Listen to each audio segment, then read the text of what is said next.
YouTube? Jeff back again from dopetechdaily.com. Today I'm bringing you guys a quick unboxing and impressions on the Huawei Mate 10. Now this is the non-Pro version. You guys might know that Huawei released a Mate 10 and a Mate 10 Pro. I am going to work on getting the Mate 10 Pro, but right now they're just too expensive to import. I did import this, paid for it for myself, not a review unit. Got it on eBay, about $680 I think was the cost. I'll drop the link below to the seller that I bought it from if you guys are interested. I don't get any commission from that, just if people want to import it themselves. This is what it looks like. This is the mocha brown colorway of the Mate 10. See right there, still got the plastic on it. I just opened it up to put my SIM card in there. Let's put the phone to the side for the second. We'll come back to that in a second, talk about the specs. Let's see what else we got inside the packaging. Usually got some goodies in here from Huawei. You can see you got the charger, USB Type-C cable right here, as pretty standard. And then we do have some earbuds.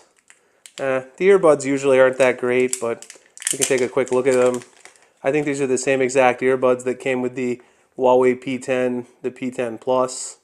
Sure looks like it. So nothing really exciting there. I'll test out the quality and talk about them in a follow-up video, but they're probably not that great. Charger isn't even the correct charger, obviously, for my country. This is the Huawei Supercharge.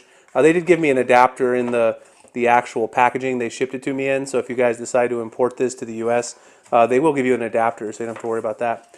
And then in here we've got a case, look at that in a second, SIM tool separated by itself, and then quick start guide right here. So obviously this is an international model. There's also a warranty card here in the bottom. Unfortunately, usually when you buy a phone and import it, you're not going to get the warranty because you're not in the country where the phone was originally purchased, but that's just something to be aware of if you do decide to ever import a phone yourself. I'm pretty used to it because I import the phones all the time. Here's the case. This case honestly doesn't look, no, it's not. Huawei always gives pretty cheap cases in theirs. It seems that Xiaomi also started doing that with the Mi Mix 2.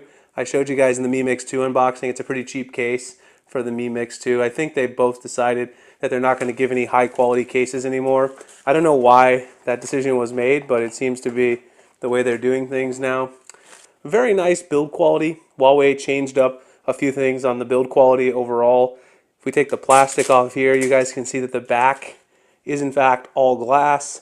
Last year we had a metal back on the Huawei Mate 9. Around front, of course, we've also got Gorilla Glass. You do have a fingerprint sensor on the front here. There is a little screen protector here. Thankfully, you can remove it. It gave me flashbacks to when I had the Huawei P10 Plus. There was no oleophobic coating on the phone, so you had to actually leave the screen protector on there. But thankfully, the Mate 10 does have an oleophobic coating, so no problems there. And actually, even though this phone supposedly has bigger bezels than the Mate 10 Pro, which has that full view display, the actual screen ratio to body ratio on here is very impressive. The home button actually is on a very small little bezel on the bottom compared even to the old Samsung phones. It's really not that bad in my opinion at all. You got the Kirin 970 processor in here, dual cameras on the back. You've got a 12 megapixel color sensor along with a 20 megapixel monochrome sensor. You can get 2 times lossless zoom with this camera. Obviously, it's got the Leica optics built in, f1.6 aperture, and optical image stabilization. This is the model with 4 gigs of RAM. They do have a 6 gig of RAM model that also comes with 120 gigs of storage. I decided to go with this model just because they're selling the other model with the 6 gigs of RAM for an outrageous price on eBay, so I wanted to check it out as soon as possible. I didn't want to pay $1,000. A couple of the specs here. You do have a headphone jack on this particular phone. On the bottom, you can see you've got the USB-C port. You got your speaker grill there. On the headphone jack is on the top here, as you can see right there.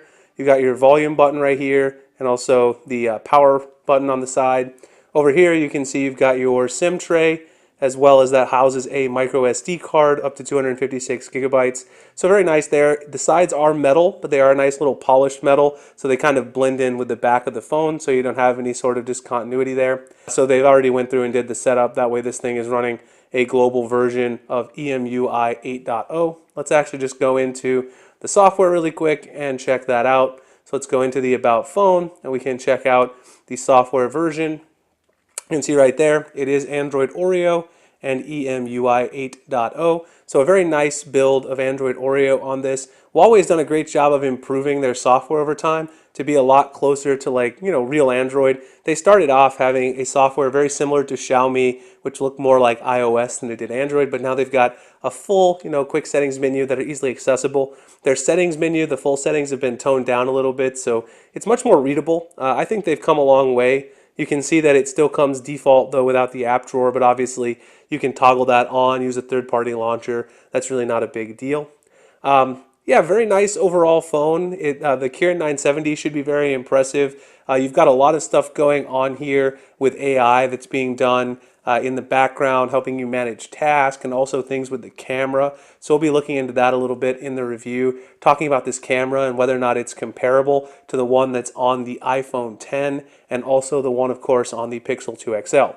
Now, it does have an 8 megapixel camera on the front, which is very nice to see. This phone is not water resistant. That's one of the big downsides. The Mate 10 Pro actually is water resistant. This one doesn't really have any of that. It's just splash resistant, which doesn't really mean much in terms of the overall water resistant ratings. That's one thing that's a kind of a downside. Otherwise, I mean, I like the fact that it has a headphone jack. It's got a 2560 by 1440 LCD display. It doesn't have the new aspect ratio. That's what the Mate 10 Pro has. The Mate 10 Pro also has an OLED screen. But of course, as you guys know, we've had a lot of problems recently with OLED screens with the Pixel 2 XL and also on the iPhone 10. A lot of people have even had a few issues that they've talked about. So overall, very nicely built phone. It feels nicer in the hand than last year. It doesn't feel too slippery. I'll have to use it a little bit to get used to it. I love the mocha brown color. I've wanted a brown Huawei phone for quite a while. Show you guys a couple of quick size comparisons before I get out of here. You can see right here that this is the Galaxy Note 8 versus the Huawei Mate 10. You can see the Note 8 quite a bit taller. If you turn them sideways, the Mate 10 is definitely going to be the wider phone. That's because of the fact that, of course, it has that traditional aspect ratio, 16 by 9. From the side profile, they're very similar thickness. The Huawei Mate 10 might be a little bit thicker. That's because of the edge screen tapered on the Galaxy Note 8. Let's see what else I've got here. I've got the iPhone 10, which is just a very small phone compared to the Huawei Mate 10. You can see right there, much taller. It's also going to be much wider, and they're very similar in thickness. I guess the iPhone 10 might be a little bit thicker. It also has that camera bump on the back where the Mate 10 doesn't have as big of a camera bump on the back. You can see the dual cameras have a little bit of a bump.